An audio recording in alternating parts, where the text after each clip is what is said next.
नमस्कार। रेडियो रिमझिम से प्रस्तुत है स्थानीय हालचाल। पहले मुख्य हालचाल। भड़काऊ भाषण देने वाले को पुलिस ने किया गिरफ्तार। श्रम विभाग ने की कई जगहों पर छापेमारी, 4 बाल मजदूरों को कराया गया विमुक्त। पशु चिकित्सा शिविर का किया गया आयोजन।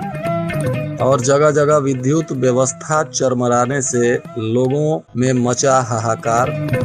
पंचायती के दौरान सरपंच पर आरोपियों ने कर दिया जानलेवा हमला।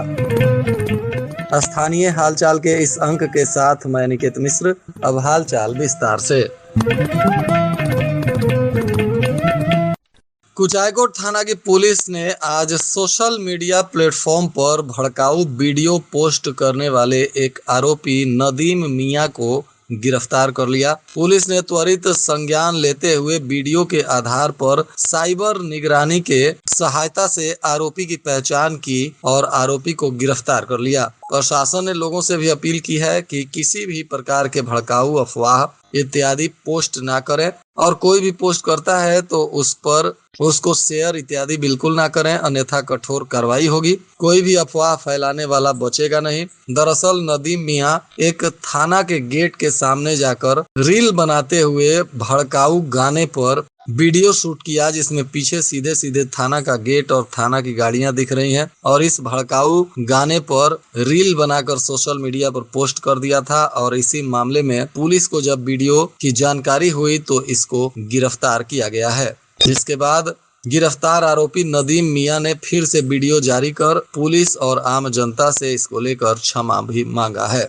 श्रम विभाग के अधिकारियों ने आज कई जगहों पर छापेमारी की, जिसमें 4 बाल मजदूरों को विमुक्त कराया गया है। बताया जा रहा है कि श्रम अधीक्षक के द्वारा दल बल के साथ मोहम्मदपुर रोड में 3 प्रतिष्ठानों पर छापेमारी की गई, जिसमें एसके स्वीट, वीआईपी स्वीट और SK fast food and biryani नाम का दुकान शामिल है। तीनों जगहों से मिलाकर 4 बाल मजदूरों को विमुक्त कराया गया। बताया जा रहा है कि श्रम अधीक्षक सुबोध कुमार के नेतृत्व में पुलिस ने यह कार्रवाई की है, जिसमें सदर थाने तथा बरौली थाना क्षेत्र में छापेमारी की गई। इसमें आरक्षी और पुलिस बल के जवान शामिल थे।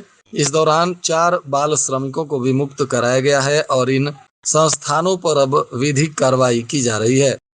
इधर बैकुंठपुर प्रखंड के बांस घाट मसूरिया में पशु चिकित्सा जांच शिविर का आयोजन किया गया। जिला पशुपालन अधिकारी के निर्देश पर आयोजित शिविर में 150 से अधिक मवेशियों की जांच की गई। जांच शिविर में मोबाइल चिकित्सा वैन की सहायता भी ली गई थी। बरसात के दिनों में दुधारू पशु और अन्य मवेशियों में होने वाली बीमारियों को लेकर ग्रामीण पशु पालकों को जानकारी भी दी गई। मवेशियों में मौसम जनहित बीमारियों को लेकर आवश्यक जांच और दवा का वितरण भी किया गया। पशु चिकित्सा पदाधिकारी डॉक्टर प्रवीण कुमार सिन्हा ने बताया कि बदलते मौसम के बीच मवेशियों में कई तरह की बीमारी शुरू हो जाती है। इससे निपटने के लिए पंचायत स्तर पर अभियान चलाया जा रहा है। उन्होंने बताया कि लंपी महामारी से निपटने के लिए टीकाकरण अभियान भी 16 जुलाई से शुरू किया गया है। पशु पालकों के घर घर जाकर वैक्सीनेटर टीकाकरण कर रहे हैं। यह अभियान 31 जुलाई तक चलाया जाएगा। उधर पशु जांच शिविर में पशु पालकों को निःशुल्क दवा भी उपलब्ध कराया जा रहा है।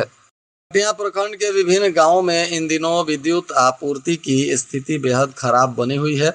लगातार विद्युत आपूर्ति की कटौती और अनियमित आपूर्ति के चलते आम जनजीवन अस्त व्यस्त हो गया है। बढ़ रहे भीषण गर्मी में लोग त्राहिमाम कर रहे हैं। बिजली आपूर्ति की कटौती को लेकर ग्रामीणों का कहना है कि 24 घंटे में मुश्किल से कहीं 8 से 12 घंटे तो कहीं 4 से 6 घंटे ही बिजली मिल रही है। गर्मी में लोग बेहाल होकर त्राहिमाम करने को मजबूर हैं। जिले में इन दिनों भीषण गर्मी और उमस से जहां लोगों की बेचैनी बढ़ी हुई है, तो वहीं जिले के अलग अलग क्षेत्रों में विद्युत आपूर्ति की समस्या को लेकर भी लोग परेशान हैं।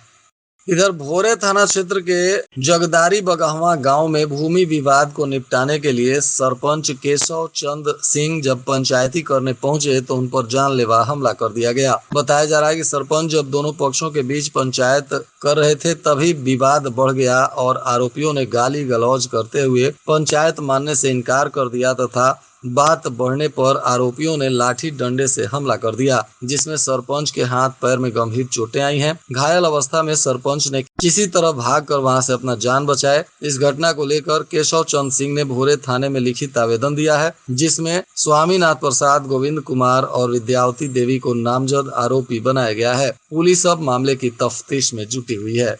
हथुआ अनुमंडल पदाधिकारी अभिषेक कुमार चंदन ने फुलवरिया प्रखंड मुख्यालय में पहुंचकर मतदाता सूची गहन पुनरीक्षण कार्य की समीक्षा की। इस दौरान उन्होंने संबंधित अधिकारियों से अब तक की कार्यों की प्रगति पर विस्तृत जानकारी लेते हुए कार्य में गति लाने और गुणवत्ता सुनिश्चित करने को लेकर आवश्यक दिशा निर्देश दिया। बैकुंठपुर प्रखंड क्षेत्र में नकली और मिलावटी सामानों की खुलेआम बिक्री की बात सामने आ रही है। बताया जा रहा है कि अधिकारी जानबूझकर भी अनजान बने हुए हैं।